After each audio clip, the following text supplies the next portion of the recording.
FTP நேயர்களுக்கு வணக்கம். 2026 தேர்தலுக்கான மாவட்ட வாரியான கள நிலவரங்களை நாம் தொடர்ந்து பார்த்து வருகிறோம். அந்த வரிசையில் இப்போது நாம் பார்க்க இருக்கும் மாவட்டமானது அரியலூர் மாவட்டம். இந்த மாவட்டத்தில் இருக்கக்கூடிய சாதக பாதகங்களை பற்றி பேச நம்மோடு வம்சி அவர்கள் இணைந்திருக்கிறார். வணக்கம். வணக்கம் சதீஷ். அரியலூர் மாவட்டத்தில் எவ்வாறு இருக்கிறது கள நிலவரம் உங்களுடைய பார்வையில்? இந்த அரியலூர் டிஸ்ட்ரிக்ட் வந்து இப்போது பெரம்பலூர் மாதிரி இது ஒரு சின்ன டிஸ்ட்ரிக்ட்டு. 2 தொகுதிகள் தான் இந்த மாவட்டத்தில், அரியலூர் ஒன்று, ஜெயங்கொண்டம் ஒன்று. ஸோ இந்த பகுதிகளில் 1 இயர் ப்ரெசன்ஸ் கொஞ்சம் நல்லாவே இருக்கும், 1 இயர் பாலிட்டிக்ஸ் கொஞ்சம் இதாக இருக்கும். கொஞ்சம் தொழில் வளர்ச்சியில் கொஞ்சம் பின்தங்கி இருக்கிற மாநிலம் தான் இது. ஸோ இங்கே வந்து கொஞ்சம் போலரைசேஷனும் அங்கங்கே இருக்கும். ஸோ இங்கே இப்போ அரியலூர் தொகுதியில் எப்படி இருக்குது அப்படின்னு பார்க்கலாம். அரியலூர் தொகுதியை பொறுத்தவரை பார்த்தோம்னா அது திமுக ஆரம்ப காலத்தில் கொஞ்சம் பாசிட்டிவாக எஸ்டாப்ளிஷ் இருந்தது. அங்கே திமுக சேர்ந்த தலைவர் ஆறுமுகம் வந்து தொடர் வெற்றியில் இருந்தார். 84 தான் முதல்ல இங்கே அதிமுக வெற்றி பெறாங்க. அப்போ 89 திமுக ஜெயிச்சிருக்காங்க.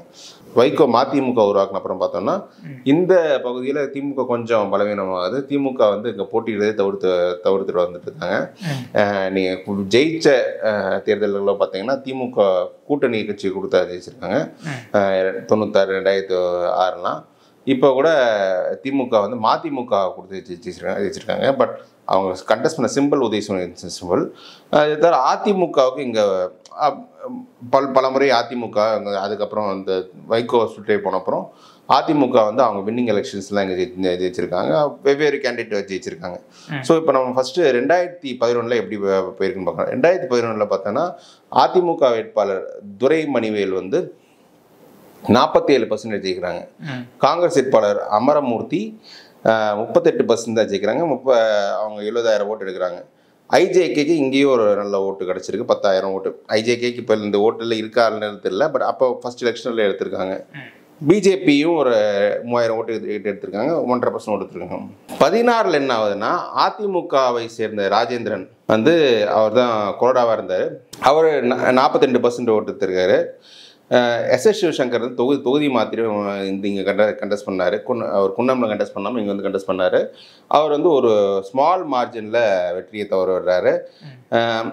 இது இல்லாமல் தேமுதிக வேட்பாளர் அவங்க வந்து ஒரு 13,500 ஓட்டு எடுக்கிறாங்க. ஒரு 6.5% ஓட்டு தேமுதிக எடுத்திருக்காங்க. பாமக அவங்க ஒரு 13,500 ஓட்டு இருக்குது, அவங்க இன்னொரு 6.5% பாமக எடுத்திருக்காங்க.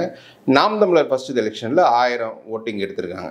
கிட்டத்தட்ட ஒரு 6% ஓட்டு கணக்காக வரும்.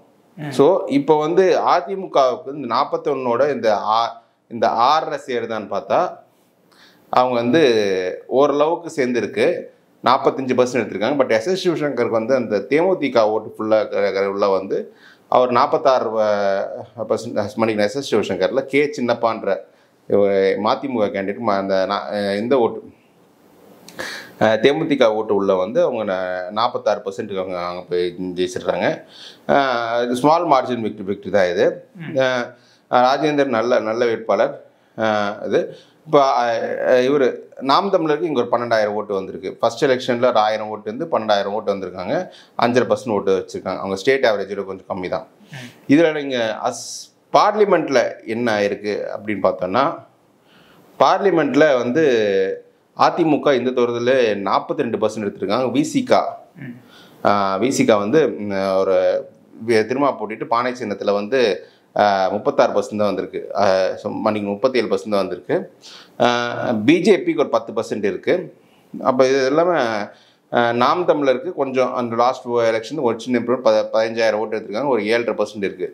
ஸோ அதிமுகவுக்கு வந்து இங்கே ஸ்ட்ரக்சரலி கொஞ்சம் ஸ்ட்ராங்காக தான் இருக்குது. அந்த அரியலூர் தொகுதி போது எஸ் ராஜேந்திரன் வந்து கொஞ்சம் ஸ்ட்ராங்காக தான் இருக்கார். ப்ளஸ் பாஜகவோட 10% ஓட்டும் கொஞ்சம் பஃபராக இருக்கிறதால அதிமுகவுக்கு ஒரு ஹெல்தி எட்ஜே நான் கொடுக்குறேன் இந்த தொகுதியை பொறுத்தவரை. ஜெயங்கொண்டம் தமிழ்நாட்டிலே one of the most caste sensitive கான்ஸ்டிடுவன்சினா இதுதான். ஏன்னா இந்த கான்ஸ்டிடுவன்சி தான் பாமக சேர்ந்த குரு அவர் இங்கே தான் இது பண்ணியிருந்தார், காடுவெட்டி குரு.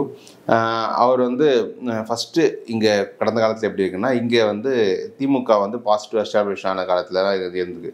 62, 67, 71. அதிமுக ஃபார்ம் பண்ணப்போ திமுக கொஞ்சம் பலவீனமாக இருக்குது. அதிமுக காங்கிரஸ் மாறி ஜெயிச்சாங்க. அப்புறம் திமுக வந்து 89, 96 ஜெயிச்சிருக்காங்க. மற்ற தேர்தலெல்லாம் கூட்டணி கட்சிகள் தான் வச்சுக்கோங்க. 2006 கூட இங்கே வந்து ராஜேந்திரன் இங்கே ஜெயிச்சார். அப்புறம் 11 வந்து பாமக சேர்ந்து 11 தோக்குற தேர்தலில் வந்து காடோட்டி குரு வந்து இங்கே ஜெயிச்சார். 16 அதிமுக ஜெயிச்சிருக்காங்க. இப்போது 21 திமுக வேட்பாளர் கோசாக்கா ரமணன் வந்து அவங்க ஜெயிச்சிருக்காங்க.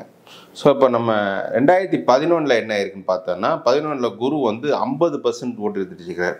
51.5%. ஓகே. 2வது இடத்துல அதிமுக அப்போவங்க 43% எடுத்திருக்காங்க. பிஜேபிக்கு வந்து ஒரு 1700 ஓட்டு இருக்குது, கிட்டத்தட்ட 1%. அடுத்து 2016 என்னன்னா ஒரு 4 முனைன்னு சொல்ல முடியாது, 3 முனை போட்டி. திமுக தனி நிற்கிறாங்க, குரு தனி நிற்கிறாரு, அதிமுக நிற்கிறாங்க. அதில் அதிமுக வந்து 37% எடுத்துக்கிறாங்க. குரு வந்து 25.8 26% எடுக்கிறாங்க. திமுக கூட்டணியில் காங்கிரஸ் கொடுக்குறாங்க, அவங்க 22% தான் எடுக்கிறாங்க. மதிமுகவும் அவங்களும் ஒரு கொஞ்சம் ஓட்டு எடுத்திருக்காங்க, ஒரு 20,000 ஓட்டு இருக்காங்க, ஒரு 10% ஓட்டு வச்சுருக்காங்க. நாம் தமிழர் ஃபர்ஸ்ட் எலெக்ஷனில் வந்து 1300 ஓட்டு எடுத்திருக்காங்க. இப்போ 2021 என்னென்னா ஐடியலி அதிமுக பாமக அலையன்ஸு நீங்கள் வந்து 37 25 சேர்ந்து 62க்கு வரணும். ஆனால் அதிமுக அந்த தொகுதியில் வழக்கறிஞர் பாலு தான் கண்டெஸ்ட் பண்ணி 43% எடுத்தார். ஸோ 62 வர வேண்டியது 43 தான் வருதுன்னா அப்போ 20% வெளில வந்து திமுக அந்த ஓட்டு ஸ்பிளிட் பண்ணி எடுத்திருக்காங்க. அதிமுக நான்மணியர் ஓட்டு ஸ்பிளிட் பண்ணி எடுத்திருக்காங்க. இவங்க மதிமுக ஓட்டு கரெக்டாக வந்திருக்கு, காங்கிரஸ் எடுத்த ஓட்டில் கரெக்டாக. இதெல்லாம் ஒரு பண்ணத்துக்கு ஒரு கேண்டிடேட் தேவை. அதுதான் அந்த கோசாக்கா ரமணன். அவங்க வந்து 46% எடுத்த ஓட்டு எடுத்திருக்காரு. நாம் தமிழர் இந்த தொகுதியில் 10,000 ஓட்டு கம்மியாக தான் கொஞ்சம் எடுத்திருக்காங்க. அவங்க 1500 ஓட்டு வந்து கொஞ்சம் 1300 ஓட்டு எடுத்தாங்க. 16 ஒரு 9,950 ஓட்டுக்கிட்ட எடுத்திருக்காங்க. ஐஜேகேவும் ஒரு 5000 ஓட்டுக்கிட்ட எடுத்து வச்சுருக்காங்க. இந்த தொகுதியில் பார்லிமெண்ட் எப்படி இப்போ இருக்குன்னு பார்த்தோன்னா பார்லிமெண்ட்டில் பார்த்தோன்னா பிஜேபி வேட்பாளர் கார்த்தியாயினி 16% எடுத்திருக்காங்க. திருமா 38% எடுத்திருக்காரு. அதிமுக 38.8% எடுத்திருக்காங்க.